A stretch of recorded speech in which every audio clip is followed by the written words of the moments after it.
Con esto, hermanos, les estoy dando la introducción a esta, no sé si llamarla serie o miniserie, creo que va a ser una miniserie, pero yo he estado orando y he estado pidiéndole al Señor que me ayude para saber, porque tenemos varios temas, varias cosas que queremos compartir con ustedes, pero estaba inquieto por un tema que en la teología se llama eclesiología. Básicamente es el estudio de la iglesia. ¿Qué es la iglesia? Y creo que vamos a iniciar, o estamos iniciando ya con este tema. ¿Y por qué me guié o por qué me incliné hacia allá? Porque aunque todos somos parte de algo tan grande como ya dije que es la iglesia, creo que muchos incluso están aquí pero no son parte de la iglesia y no saben eso o no lo logran entender. Yo estaba pensando en otra forma de explicar esto porque a veces las palabras no son suficientes, pero es como cuando usted tiene un joven adolescente. Yo sé que no todos tienen hijos y mucho menos adolescentes, pero si usted tiene un joven adolescente y está enseñándole, explicándole a él cómo ser parte de una familia y que cumpla su rol dentro de la familia. Y usted dice, pero ¿por qué no entiende? Y tengo que explicarle lo mismo una y otra vez y otra vez. Y con el tiempo, ese joven, a la medida que se va alejando, generalmente pasa así, se va alejando de su familia, parece que va entendiendo más. Pero cuando estás inmerso en la familia, como que esto de las responsabilidades familiares no son lo suyo. Y no entiende la dinámica. ¿Cuándo llega a entender esa nueva personita? ¿Cuándo llega a entender realmente la complejidad de una familia? ¿Quién me dice? Cuando hace su propia familia, ¿cierto? Cuando uno ya tiene su propia familia, entonces uno dice, uy, mi mamá sí le tocó duro. Y pobrecita, empieza uno a reflexionar, ¿cierto? Y uno de hombre, uy, mi papá sí la daba duro. ¿Sí? Mi viejo. Y le dan hasta ganas a uno de llamarlo, ¿cierto? Pero ya porque uno, digamos que está en el mismo carril. Y eso es lo que uno busca. Entonces, uso esto como analogía porque muchas veces nosotros desde el púlpito estamos enseñando qué es la iglesia, pero creo que algunos son como adolescentes, están aquí pero no son parte de la iglesia, no han adquirido las responsabilidades de un miembro de familia de la iglesia. ¿Ayudó la ilustración o busco otra? Y creo que durante estos 5 domingos lo que vamos a estar haciendo es eso. Vamos a estar hablando acerca de la iglesia, del origen de la iglesia. Vamos a estar desarrollando la idea general de por qué somos iglesia. ¿Por qué estamos aquí? ¿Por qué adoramos al Señor? ¿O para qué nos reunimos aquí? ¿Qué sentido tiene estar aquí? Si es o no es importante esas cosas que nos ligan a este lugar. Porque todo eso tiene que tener una fuente, un principio.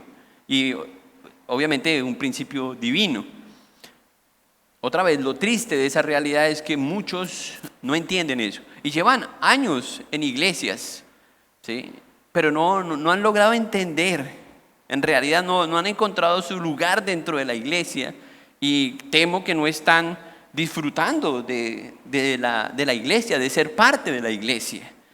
Porque podemos disfrutar de eso, hermanos, es ser parte de algo tan glorioso como algo que Dios diseñó, es su iglesia, es algo maravilloso. Yo sé que la iglesia está hecha de pecadores, pero también sé que está hecha de pecadores redimidos. Y eso nos da una gran oportunidad de crecimiento. Entonces vamos a estar hablando de eso.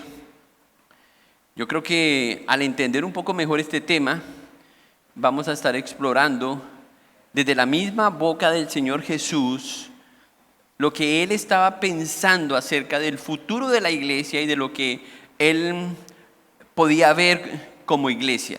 Porque recuerde que Jesús está plantando la iglesia y Él usa incluso esta palabra iglesia, pero no había una iglesia, ¿sí? Él era la iglesia. Y vamos a estar hablando de eso más adelante. Cómo Él que pone los fundamentos de la iglesia tiene la idea de lo que debe ser la iglesia y cómo debe ser la función de la iglesia. Una cosa maravillosa y es parte del texto que vamos a leer hoy, pero me llama mucho la atención porque es una declaración poderosa de Jesús, es que Jesús dice que Él edificará su iglesia. No es algo que él podía enviar ángeles. Él podía simplemente decir, hágase la iglesia. Y en la iglesia, hágase en santos. En nuestra salvación, ser salvados y ser santos completamente. Cero pecado ya. Pero no, Él se está encargando de su iglesia. Él está trabajando en su iglesia. Y todo esto tiene que ver con su propia gloria y el diseño que Él hizo para la iglesia.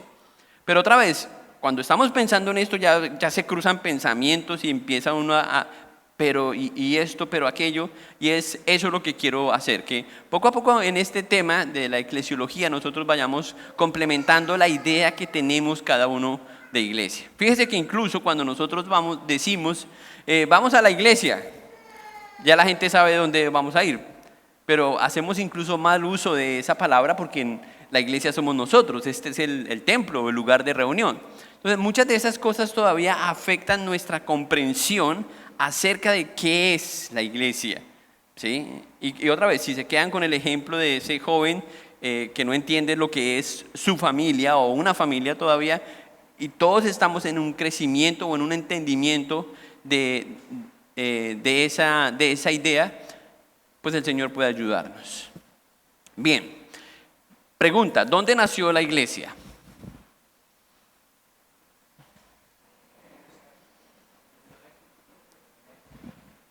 Hechos.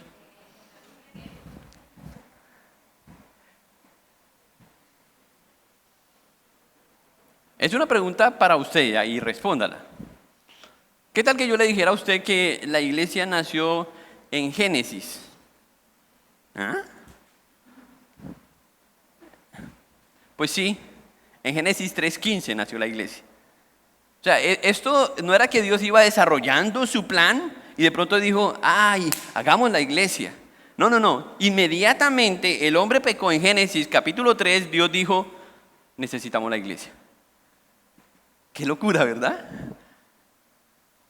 Y nuestros nombres ya estaban ahí. Eso solamente es un pensamiento de alguien eterno, ¿sí? Alguien que va mucho más allá de lo que nosotros podemos comprender. Lo que estoy tratando de decirles es que la iglesia está en el corazón de Dios. Él es el arquitecto, Él es el diseñador de la iglesia. Y mucho antes de que nosotros abriéramos la Biblia o que tuviéramos la Biblia en nuestras manos, la iglesia ya estaba en el corazón de Dios. Ahora, vamos a ver también y vamos a estar hablando de eso porque hay mucha confusión entre la iglesia, el pueblo de Dios, Israel, si son la misma cosa, si son otra cosa, si son una cosa con la otra, pero una va arriba, la otra va abajo. Vamos a estar hablando de eso para notar las diferencias y ver desde la Biblia si realmente hay una diferencia. O podemos decir que somos lo mismo que en el Antiguo Testamento, Israel.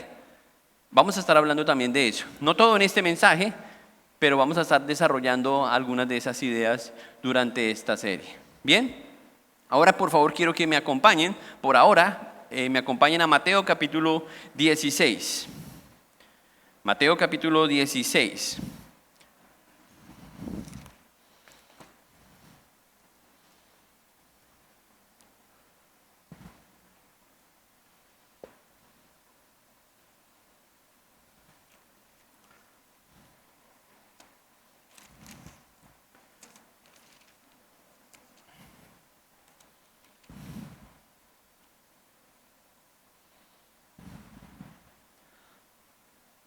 ¿Hay un título sobre el capítulo 16 en sus Biblias?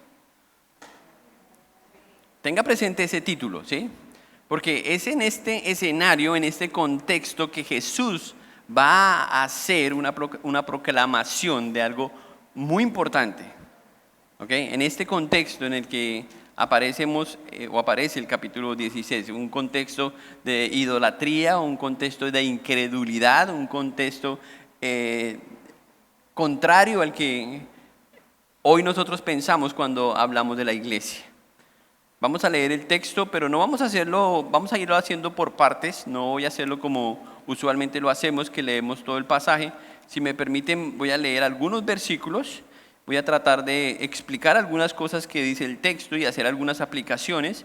Entonces quisiera empezar con el versículo 13 esta mañana del capítulo 16. Pero justo después de leer el versículo 13 y versículo 14, les voy a pedir que oremos. ¿Está bien? Muy bien, entonces leamos versículo 13 y versículo 14 de ese capítulo. Viniendo Jesús a la región de Cesarea de Filipos, preguntó a sus discípulos diciendo: ¿quién dicen los hombres que es el Hijo del Hombre? Ellos dijeron: unos Juan el Bautista, otros Elías y otros Jeremías o algunos de los profetas. Padre, gracias por tu palabra.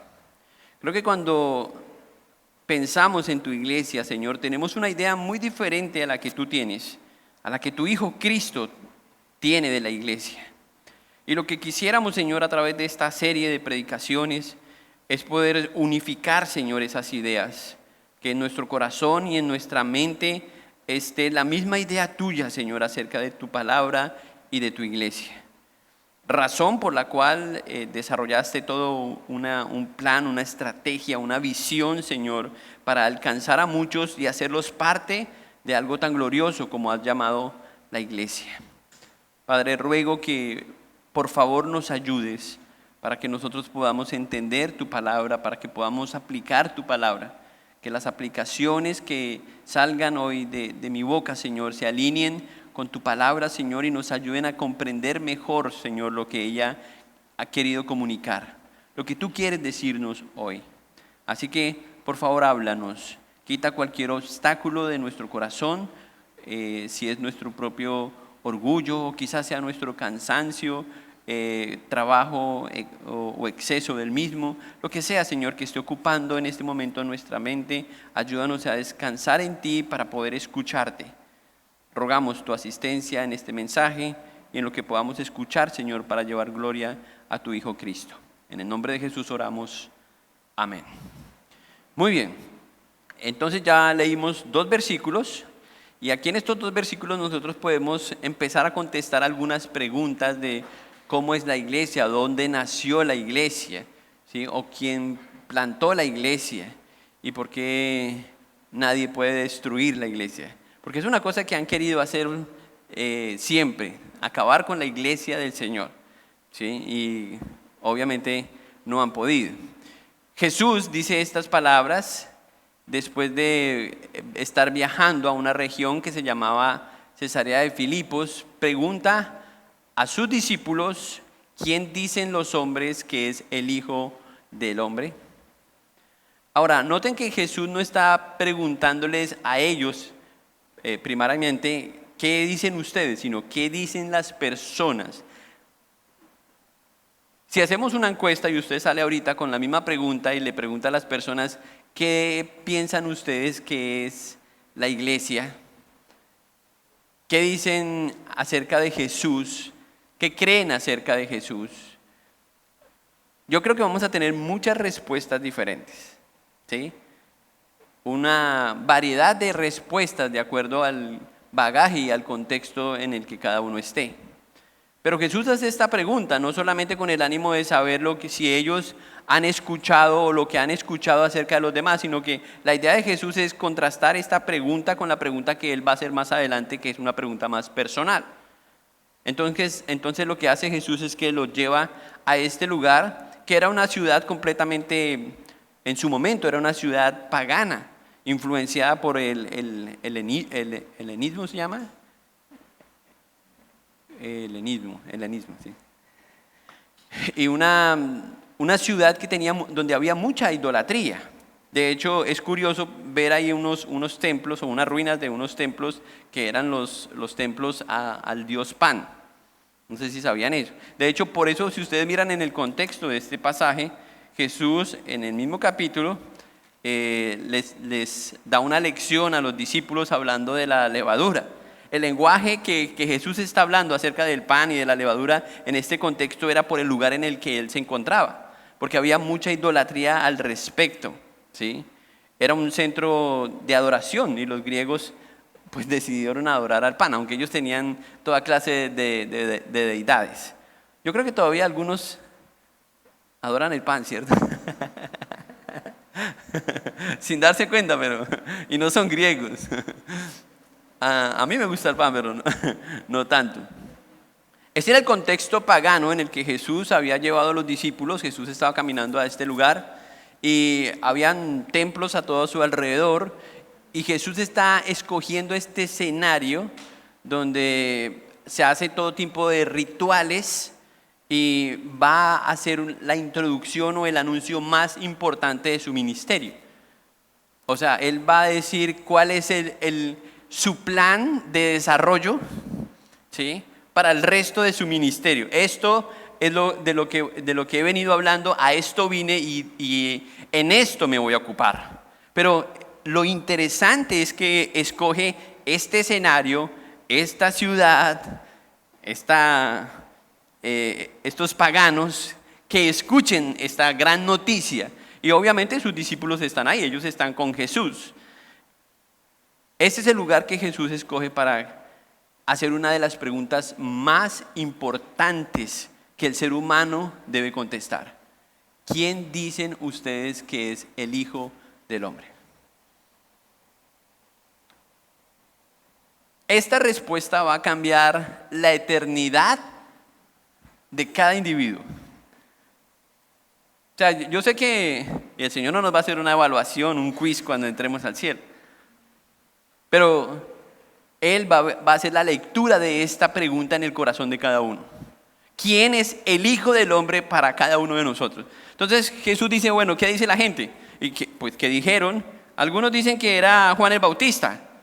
Hay diferencias, ¿cierto? Entonces, y es obvio que algunos piensan de esta forma, pero esta respuesta representa la visión de que Jesús era un hombre moralmente correcto como Juan el Bautista, un hombre audaz. Recuerda que Juan dijo, no, yo sé que él está haciendo mal y yo tengo que ir a cantar en la tabla. O sea, un hombre que iba a favor de la moral, o quizás un profeta, porque algunos veían a Juan como un profeta. Pero quienes decían que Jesús era Juan el Bautista, o uno de los de Juan el Bautista, no estaban reconociendo a Jesús como el Mesías, sino como otro hombre como Juan. Otros decían que era Elías, ¿cierto? Es obvio pensar que si el que se perdió apareció, ustedes saben que Elías desapareció, ¿cierto? Entonces ahí cabe la posibilidad de que, no, es Elías, porque era el único que estaba perdido, el profeta perdido era Elías. Pero tampoco estaban reconociendo, si pensaran que era Elías, que era el Hijo de Dios, sino lo estaban dejando al nivel de otro profeta, alguien importante. Y esto habla simplemente de una visión mesiánica, pero incompleta, porque para algunos Elías tenía que ver con el Mesías, pero no necesariamente pensando en el Mesías que revela Isaías, por ejemplo, en el capítulo 53. Entonces, para mí era como una idea incompleta de los que pensaban que posiblemente este era Jesús, el Elías, el mensajero de Dios, como algunos lo pudieron también describir, pero no necesariamente el Mesías. Y otros, la tercera opción a la pregunta era que otros pensaban que era Jeremías. ¿Ustedes recuerdan cómo se le llamaba a Jeremías? ¿Será que Jesús también lloraba mucho y por eso algunos lo compararon con Jeremías? Otra vez, esta es como otra respuesta entre muchas respuestas que seguramente hubieran dado las personas de la época, simplemente evadiendo la idea de que Jesús era el Mesías. Mire que la mayoría de las personas, por eso es que Jesús dice, las personas que han estado con ustedes, esa es la pregunta que hace Jesús a los discípulos. Las personas que han estado con ustedes, ¿quién dicen que soy? Y estas son las tres opciones de ellos. Me pregunto, entre ellos mismos, algunos estarían pensando que de Jesús todavía como un discípulo de Juan el Bautista, la continuación de Juan el Bautista, el desarrollo de Elías o otro profeta como Jeremías o el sucesor de Abraham, Moisés o etcétera? ¿Es posible que alguno de los discípulos estuviese todavía contemplando eso en su corazón? Sí. Sí. O sea, primero yo les dice, porque seguramente ellos dicen, increíble, ¿no? La gente, ¿cómo piensan de ti esto, no? Entonces Jesús hace lo que él sabe hacer, preguntas. Hace otra pregunta, ¿sí? Aunque hay muchas opiniones sobre Jesús, como un maestro, como un profeta, alguien incluso lo pudo tildar como un revolucionario, porque revolucionó el mundo en la época, ¿sí? Pero la fe verdadera de cualquier creyente, nuevamente, debe empezar cuando empezamos a percibir realmente quién es Jesús. Hasta que no entendamos quién es el Hijo del Hombre, no vamos a poderle dar inicio a nuestra fe. Hasta que no entendamos qué fue quién fue el que subió a la cruz, no lo que pasó, sino quién fue el que subió a la cruz. No vamos a entender, no vamos a empezar a comprender el Evangelio. Entonces, nuevamente, Jesús hace otra pregunta. Aquí aprendemos la primera lección en estos dos versículos. La primera lección es que hay una pregunta esencial que todos en la iglesia deben contestar. Ya saben cuál es, ¿cierto? ¿Quién dicen los hombres que es el Hijo del Hombre? Sí, el Hijo del Hombre es un título para referirse al Mesías, ¿sí? Al Hijo de Dios. Era un título únicamente reservado para el Mesías. Entonces la pregunta es, ¿quién dice la gente? Jesús no va a decir, suena un poco arrogante, y él no va a decir, ¿quién dice la gente que soy yo? ¿Quién dice la gente que es el Hijo del Hombre? Porque él sabe incluso que sus discípulos todavía no saben lo que él sabe, ¿sí? O sea que algunos de ellos están igual que a la gente que él está consultando o pedir consultar. Pero está en desarrollo esto. Y vamos a mirar cómo avanza esto. Entonces la primera lección que vemos ahí es que hay una pregunta esencial de quién es Jesús. Si una persona en cualquier iglesia, en cualquier país, en cualquier etnia, lugar, no puede contestar esto y dice que hace parte de una iglesia, si no puede contestar quién es Jesús, quién es el Hijo del Hombre, bueno, necesita repensar muy bien su fe. Evaluar eso. Otra vez, porque podemos ser parte de un sistema. Yo estoy trayendo a mi memoria un recuerdo. Alguna vez, hablando con una persona que conocía, le pregunté que él me contó que iba a una iglesia, no voy a decir el nombre de la iglesia, y que la predicación había sido muy buena. Entonces empezamos a hablar acerca de eso y le dije que cómo se llamaba su iglesia. No pudo decir el nombre de la iglesia. Le dije, bueno, por lo menos dime el nombre del pastor. No, es que yo no sé el nombre del pastor. Y él llevaba mucho tiempo yendo a la iglesia. Bueno, tú dices que el mensaje estuvo bueno, por lo menos dime qué predicaron, cuál fue el mensaje. No, es que no recuerdo el título del mensaje. O sea, uno puede ser parte de algo sin estar enterado en realidad de qué es parte. Y es por eso que las preguntas que hacen Jesús pretenden ir al corazón de la persona para cuestionar a sus discípulos mayormente, pero para ayudarles a ver lo que Él está tratando de comunicar y enseñarles. Porque esto es una revelación progresiva. Lo que Jesús está haciendo desde el inicio de su ministerio es ir mostrándoles el plan de Dios, lo que Dios quiere hacer. Y eso es algo que le tomó tiempo a Jesús con sus discípulos. Leamos el versículo 15. Dice el versículo 15, Él les dijo, ¿y vosotros quién decís que soy? Que soy yo. Convirtió esa pregunta en una pregunta personal. Ya no está preguntándole qué dicen los demás, sino qué dicen ustedes. ¿Qué dicen ustedes acerca de mí? ¿Quién soy yo para usted? Siempre Pedro la saca del estadio, ¿cierto? Respondiendo Simón, Pedro dijo, tú eres el Cristo, el Hijo de Dios viviente. Entonces le respondió Jesús, bienaventurado eres Simón, hijo de Jonás, porque no te lo reveló carne ni sangre, sino mi Padre que está en los cielos. Wow, esa es Un alumno así es el que uno quiere tener, ¿cierto? Respuestas contundentes. Ahora, la pregunta se hizo personal, pero solamente uno contestó, y ese fue Pedro. ¿Sí? La respuesta de Simón Pedro es: tú eres el Cristo. ¿Mm? La respuesta fue tan diferente a la de los demás, el Mesías, Elías, un profeta, Jeremías. Decir que Jesús era el Cristo o decir que Jesús era el Mesías, reconocerlo abiertamente, reconocerlo como el ungido de Dios, era algo muy riesgoso. ¿Sí? Era algo demasiado riesgoso hacerlo. Porque al decir esto estaba diciendo que Él era el rey por encima de los que estaban en ese momento. Esto era lo que la gente tenía en mente cuando pensaban en el Mesías. Alguien que venía a reinar, alguien que venía a gobernar. Entonces cuando Jesús escuchó que Pedro dijo: tú eres el Cristo, tú eres el Mesías, Él está reconociendo en primer lugar que Él es el rey. Pedro está diciendo: tú eres el rey. Tú eres mayor que David. Imagínate eso en los oídos de los fariseos, de los saduceos, de todos los feos. O sea, eso es intolerable. Este carpintero.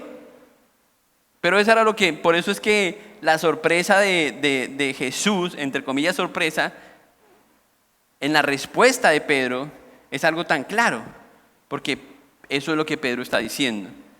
También lo estaba reconociendo como un sacerdote, como alguien que viene del linaje de Aarón. Al decir que él era el Mesías, al reconocerlo como el Cristo, como el Mesías, es decir, usted es el ungido, usted es el escogido de Dios, usted viene del linaje de Aarón. Eso es lo que está haciendo, y lo está haciendo públicamente, por encima de los sacerdotes que están de turno de la época. O sea, por eso les digo, decir esto en forma pública y abierta era algo demasiado riesgoso. Le podía costar la vida a una persona. Ser objeto de lapidación, un blasfemo.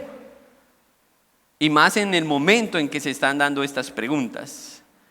Y ocasionalmente podrían reconocer también que él era un profeta. Mesías, el Mesías esperado, el ungido definitivo, el ungido prometido por Dios, el que reina sobre Israel, el que impone justicia, el dador de la gracia. Todo eso en una respuesta clara que Pedro contesta: tú eres el Cristo. Ahora, mire que la respuesta de Pedro es una respuesta personal, pero Pedro no está respondiendo tan personalmente. Es decir, Pedro pudo haber dicho: tú eres mi Salvador, y no lo dijo. Entender que Cristo es el Mesías no significa que el Mesías es el Salvador. Tenía que salvarlo para convertirse en su Salvador. Pero Jesús está queriendo saber qué sabe o qué idea tienen sus discípulos acerca de Él.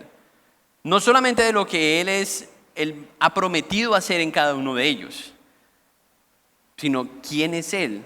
Porque obviamente esto es lo que va a impulsarlos a ellos a vivir para Él. ¿Qué implicaciones tiene entonces reconocer a Jesús como el Cristo? Pensemos en otras implicaciones más amplias. Aceptar que Jesús era el Rey prometido, ya hablamos de eso. ¿Sí? El Cristo era otro descendiente de David o del reinado, del linaje de ellos. Reconocer que Jesús era también el Salvador. Cuando decían que era el Mesías, eso era lo que se esperaba. Esperaban que el Cristo liberara de la opresión y del yugo de los romanos especialmente. Así que todos sabían que si llegaba el Mesías se acabaría supuestamente esa opresión. E incluso con ello venía el paquete de la liberación del pecado del pueblo, que era una de las razones por cual ellos se sentían tan oprimidos.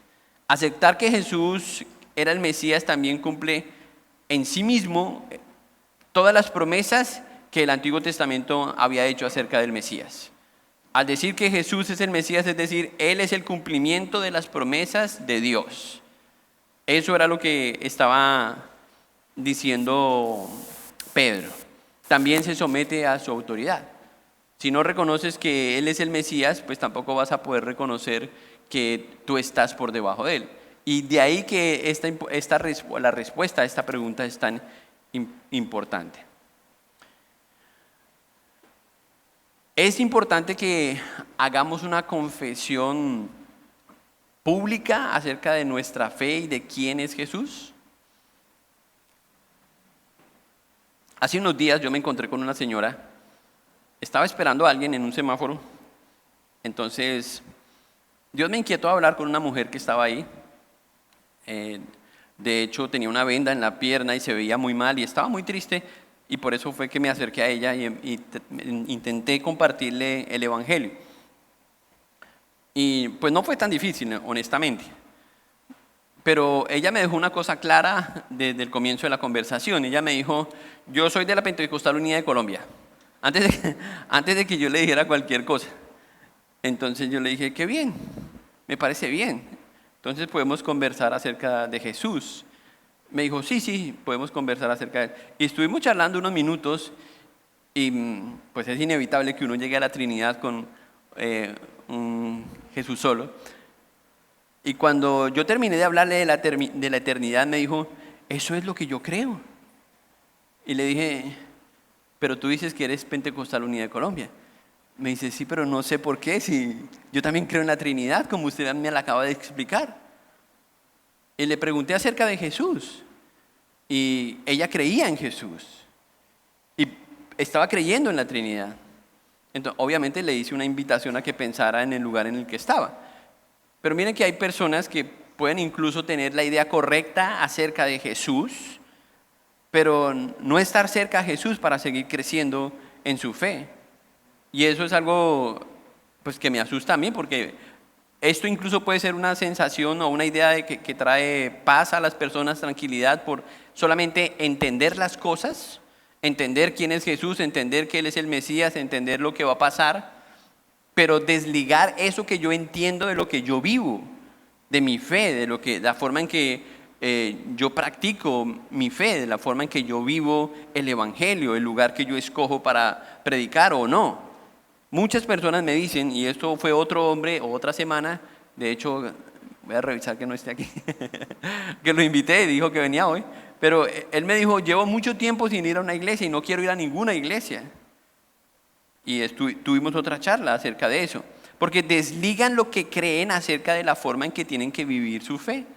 Parece que está bien creer algunas cosas. Es como si yo dijese algo así, que yo amo profundamente a mi esposa y soy fiel a ella, pero no importa cómo yo me comporte y la forma en que yo mire a las mujeres y lo que yo le diga a otras mujeres, o si yo salgo con otras mujeres.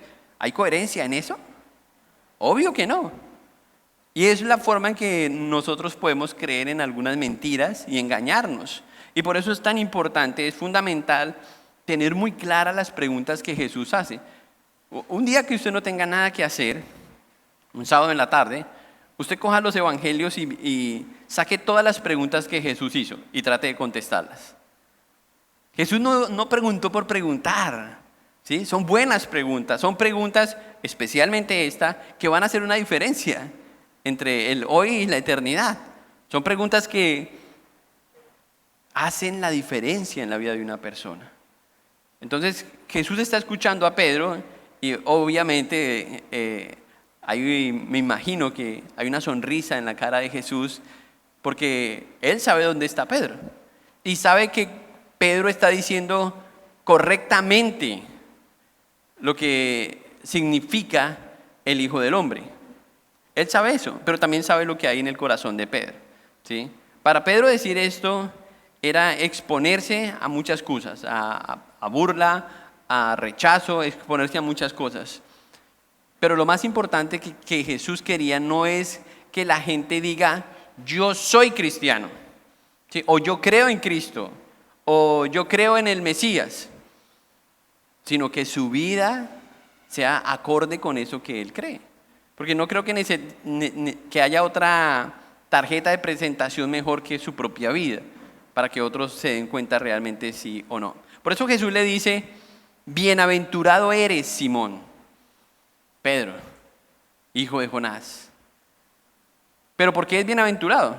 Porque no era que Pedro había hecho una consulta en la inteligencia artificial y de ahí sacó la respuesta. No, es que lo que Pedro sabía se lo había revelado. Vamos a leerlo, porque de pronto tienen dudas. Mire cómo el Señor lo dice. Entonces le respondió Jesús: bienaventurado eres, Simón, hijo de Jonás, porque no te lo reveló tu propia inteligencia, tu carne, sino que mi Padre que está en los cielos te lo reveló. Eso es algo, hermanos, que no se puede explicar. O sea, nosotros tratamos de explicar desde el púlpito qué es la iglesia, qué es el evangelio, lo que Cristo hizo, pero lo que quiero que me entiendan es que hay una explicación de cada una de esas cosas que es divina. Es como si yo estuviese tratando de explicar algo, pero mis ojos están vendados, y así lo dice también Pablo en su carta a los Corintios. Él dice que Satanás tiene cegado el entendimiento. Es por eso que una persona puede no ser cristiana y estar mucho tiempo en una iglesia y entender muchas cosas de cristiano y huele a cristiano, pero no es cristiano, porque tiene cegado su entendimiento. Estas verdades tienen algo divino y es algo que Dios hace, que Dios revela al corazón del hombre. Yo les di mi testimonio, parte de mi testimonio la semana pasada, ¿recuerdan eso? Porque yo había visto tantas veces la cruz, pero ese momento, en ese campamento, Dios me reveló la cruz y no tenía la cruz. O sea, no estaba ahí, pero yo la estaba viendo, había una cruz en mi mente. No era una visión ni una cosa así. No, yo estaba viendo a Cristo, yo imaginaba a Cristo el dolor y por fin entendí eso, pero eso fue una revelación de Dios. Ahora, voy a ir muy despacio con esto porque no quiero escuchar que, pastor, Dios me reveló tal cosa. Dios me reveló que usted me va a prestar una plática. ¿Sí? Que el hermano fulano me va a prestar una plática. Que me voy a ganar un viaje. Hermanos, no estamos hablando de eso. Estamos hablando de lo que la palabra dice. ¿Qué es la palabra revelación? Revelar es quitar el velo, quitar lo que estaba cubierto. Cuando yo no entiendo algo y usted dice, bueno, eso es revelación. Ahora usted ve lo que era imposible ver. Eso es un acto divino, lo hace el Espíritu de Dios. Nos revela a su Hijo Cristo, nos revela su palabra, nos revela lo que es la iglesia. Por eso les digo que esto no es solamente algo conceptual. Entender qué es la iglesia no es solamente el ABC. Usted puede ser un historiador de la iglesia y no entender qué es la iglesia. ¿Ah? Sí. Usted puede ser un erudito, tener un doctorado en historia de la iglesia y no entender la iglesia. Porque si Dios le revela que la iglesia es su Hijo Cristo, a quien amamos profundamente y que Él murió por ella y tiene afectos entrañables por ella, al punto en que Él dio su vida por ella. O sea, ¿cómo va a tratar usted a su iglesia? La iglesia de Cristo. No, yo miro a ver. Otra vez, porque de pronto usted tiene una idea y eso lo organiza, lo capotea, como dicen aquí, le damos manejo, ¿sí? En la mente. Pero cuando es algo del Señor, usted tiene una convicción profunda de lo que significa algo que Dios dice claramente en su palabra para usted. No podemos imponer eso, no es un asunto de abrimos la mente de Marta y no, eso es algo espiritual que Dios hace en el corazón. Por eso hay personas que dicen, no, es que eso está en el ADN de ella, ¿sí? Es que ese hermano, ¿por qué? Porque el Señor ya lo hizo, y todos estamos en ese proceso. Yo quiero que me entiendan, no es para decir que unos están mejor que otros, no, todos estamos descubriendo de Dios quién es nuestro Dios. En cierta forma, la revelación de Dios es progresiva, ¿sí? Dios nos va mostrando cada día más acerca de Él, de su Hijo Cristo, de su iglesia.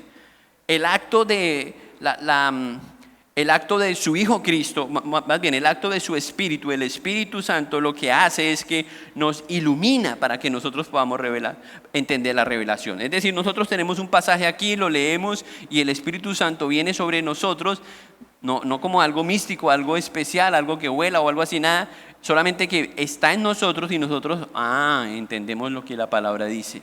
Y no solamente lo entendemos, sino que ahora nos queda la claridad de lo que Dios ha dicho en un texto definido de la palabra de Dios.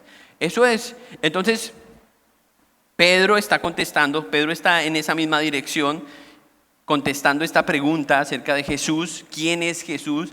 ¿Quién era el Cristo para él? Y otra vez, no sabemos la respuesta en ese momento, no sabemos la respuesta de la mayoría de los discípulos, pero entendemos por lo que vemos en la vida de los discípulos que no todos pudieron salir aprobados en esa pregunta, si hubiéramos escuchado la respuesta. Hermanos, hay que rogar a nuestro Dios, para que podamos ver el pecado como Él lo ve, la santidad como Él la ve. Los hermanos han hecho un buen trabajo aquí hablando de la santidad, pero algunos piensan que eso es como una arepa rara que no se sabe con qué se come. No, tenemos que orar que podamos entender estas cosas, que podamos entender su justificación, que podamos entender la santidad de Él, podamos entender su humildad, podamos entender el mismo amor de Él. En eso todos nosotros podemos crecer y Dios nos puede seguir revelando quién es Él. Nos ilumina para que podamos ver con claridad estas cosas. Y obviamente si hay algunos que están cegados a la verdad, el Señor va a abrir sus ojos para que puedan ver. Pero es algo que tenemos que hacer intencionalmente y pedírselo al Señor, ¿sí? Este es el tema de esta mañana, la iglesia del Señor. Entonces aquí vemos, en la primera era una respuesta, una pregunta para todos, ya lo mencioné, la pregunta esencial, luego una pregunta personal, y termina en el versículo 17, Jesús diciendo que Simón es bienaventurado, porque Dios es quien determinó revelarle lo que Él llamó iglesia a través de su Hijo Cristo. Miren lo que dice el versículo 18. Y yo también te digo que tú eres Pedro, y sobre esta roca edificaré mi iglesia, y las puertas del Hades no prevalecerán contra ella. Y a ti te daré las llaves del reino de los cielos, y todo lo que atares en la tierra será atado en los cielos, y todo lo que desatares en la tierra será desatado en los cielos. Entonces mandó a sus discípulos que nadie dijese que Él era Jesús el Cristo. Era un asunto nada más de tiempo, ¿sí? Por la forma en que Jesús se está comunicando. Pero vemos otra lección importante aquí de cómo inicia la iglesia, cuál es el fundamento de la iglesia. Jesús está diciendo, lo que yo soy para ustedes, en este momento, lo que yo soy para ustedes, ese va a ser el fundamento de la iglesia, ¿sí? Así está fundada la iglesia, con las creencias de ellos, de los discípulos primordialmente. ¿Qué creían ellos? Era muy difícil que Jesús pudiera plantar una iglesia donde los discípulos no tuvieran confianza en quién era Jesús y qué era o qué iba a ser su iglesia. ¿Qué vemos en estos dos versículos? En el versículo, tres versículos, 18, 19 y 20. Vemos promesas de Cristo, promesas contundentes, promesas claras, ¿sí? Primero, algo que Jesús hace es que le dice a Pedro que Él es la roca, ¿sí? Él llamó a otros, no solamente llamó a Pedro, llamó a otros también piedras vivas, refiriéndose a los fundamentos con que iba a establecerse la iglesia. En Hechos capítulo 11, cuando Pedro está predicando, Pedro dice acerca de Jesús, dice, este Jesús es la piedra desechada por vosotros los constructores, pero que han venido a ser la piedra angular, hablando de Jesucristo. Es decir, Jesús le dice a Pedro, tú eres una piedra, pero Pedro le dice, pero tú eres la piedra importante, tú eres la piedra angular, tú eres la piedra más valiosa. Y esto era una idea que en la arquitectura de la época era más fácil de explicar. Esta es la explicación de un arqueólogo que fue mi maestro.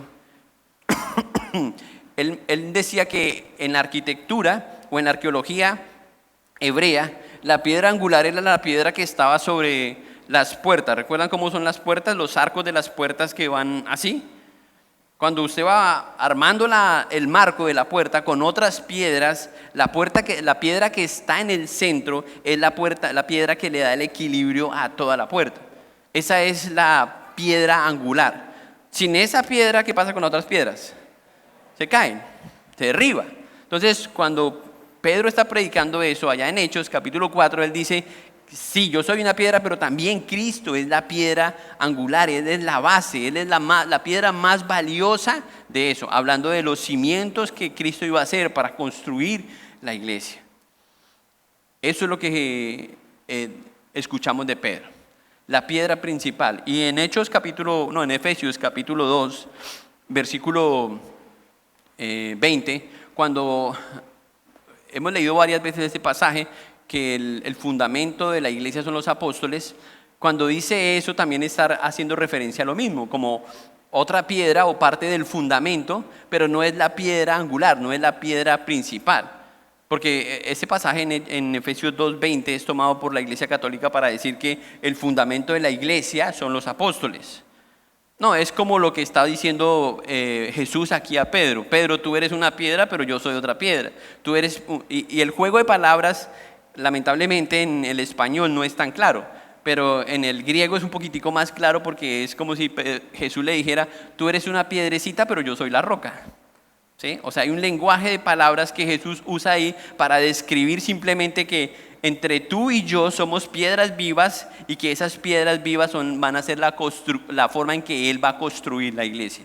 Ese es el nuevo templo, un templo vivo, hecho de piedras vivas. Eso es lo que Jesús dice. Y eso también lo dice Pedro en su primera carta en el capítulo 2. Entonces, para terminar, Jesús hace dos promesas aquí. A mí me gusta porque siempre la idea que tiene la persona que tiene las llaves tiene el control, ¿cierto? A mí me critican mucho porque mantengo un llavero lleno de llaves. Y la sensación que uno tiene es como la del portero, ¿cierto? Que es el que abre y el que cierra. Pero en la época, en realidad, era un tema de autoridad. Simplemente el que tiene la llave tiene la autoridad para entrar o para salir. Entonces Jesús le está diciendo aquí a Pedro que simplemente él tiene autoridad dentro de lo que él va a establecer como iglesia. Él tiene la autoridad. Y era la autoridad que Dios, digamos que, voy a decirlo de esta forma, no se imaginen un llavero así gigante. Las llaves de las que Jesús está hablando son estas. Jesús le dice a Pedro, yo te daré las llaves para juzgar. ¿Sí? Es la palabra de Dios con la que Pedro va a poder juzgar como apóstol o como pastor dentro de la iglesia, para hacer la iglesia. Entonces Jesús viene revelando el plan a Pedro inicialmente o a sus discípulos, qué es lo que va a hacer. Vamos a hacer el fundamento. Mire cómo empieza, y por eso arrancamos con este pasaje, porque no empezamos hablando de la el quinto piso ni nada de esto. Estamos hablando del fundamento. Así empieza la iglesia. Jesús dice, yo soy la piedra principal de la iglesia. De cualquier iglesia, incluyendo la iglesia Impacto Bíblico. Él debe ser principal. Él debe llevar la gloria. Él debe estar en nuestras palabras, en nuestras oraciones. Él debe ser el protagonista de la iglesia Impacto Bíblico en Santa Marta. No hay nada que sea más importante que Cristo. Y si hay algo que nosotros observamos que no es así, pues tenemos que exhortarnos entre nosotros. Porque Él es la piedra angular, Él es lo más importante.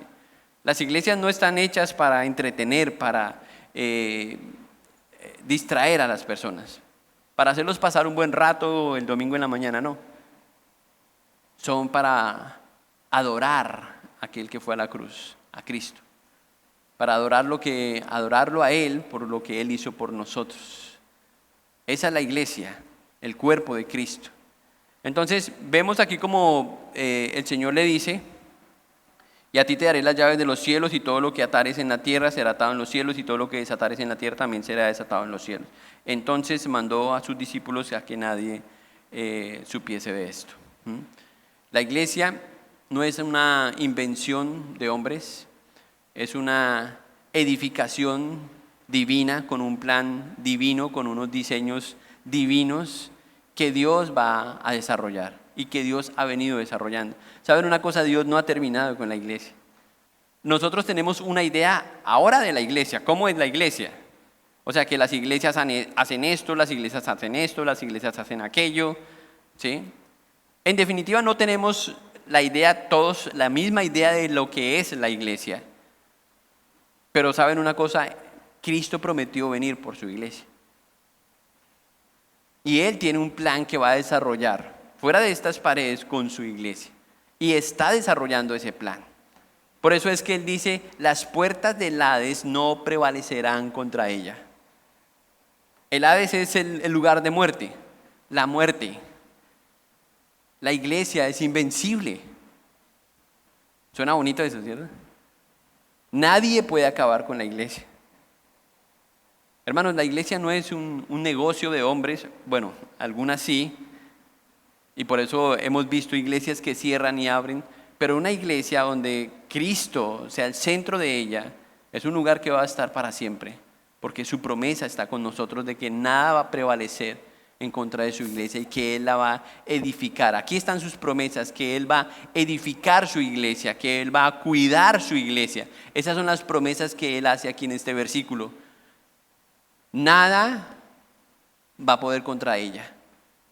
Edificaré, ¿qué dice? ¿La iglesia? Mi iglesia. Todo lo que está aquí, hermanos, todo lo que está en este lugar, incluyéndolo a usted, si usted es parte de la iglesia, le pertenece a Cristo. ¿Le cuesta aceptar eso? ¿Le cuesta admitir que usted es propiedad de Cristo?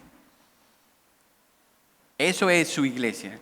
A ello se refiere Él como mi iglesia. Y la muerte no puede contra nosotros. O sea, no nos va a vencer la muerte. Eso va mucho más allá de los planes que nosotros podamos tener en este mundo, de cuánto podamos o queramos extendernos. Porque la iglesia del Señor va a permanecer en el tiempo para su gloria y sus planes eternos. Eso es lo que el Señor dice.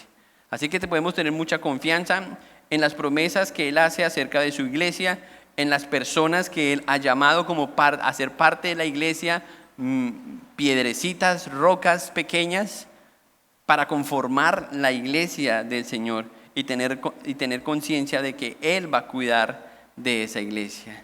La iglesia fue plantada simplemente para adorar al Señor. No es simplemente una organización, no es simplemente una denominación, es algo vivo. Eso la hace diferente de una compañía, eso la hace diferente de una entidad comercial. Es algo vivo. Está hecha de personas. Es un organismo vivo que lo sustenta a Él, que lo cuida a Él. Él es la cabeza de la iglesia. Por eso, hermanos, tenemos que aprender a amarla, a cuidarla, a abrazarla. Si usted hace parte de la iglesia, mi pregunta es, porque fíjese que Él no dice que le va a dar un seguro a la iglesia ni nada de eso, sino que Él va a cuidar de ella. ¿Cree usted que está siendo cuidado por el Señor dentro de su iglesia? Porque Él quiere hacerlo. Él quiere cuidar de ti. Jesús quiere cuidar de ti. Él quiere apersonarse de ti, de lo que es suyo, y cuidar de ti. Cumplir sus promesas. Eso es lo que Él quiere hacer.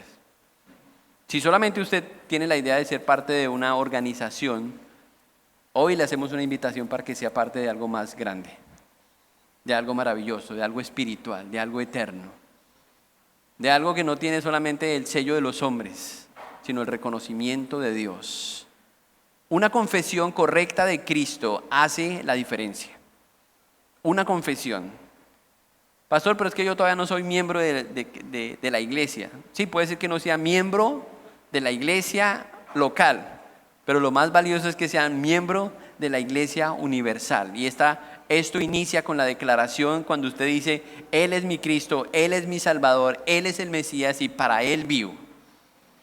Ahí arranca su caminar con el Señor. Cierren sus ojos y oremos. Padre, gracias te damos por tu iglesia.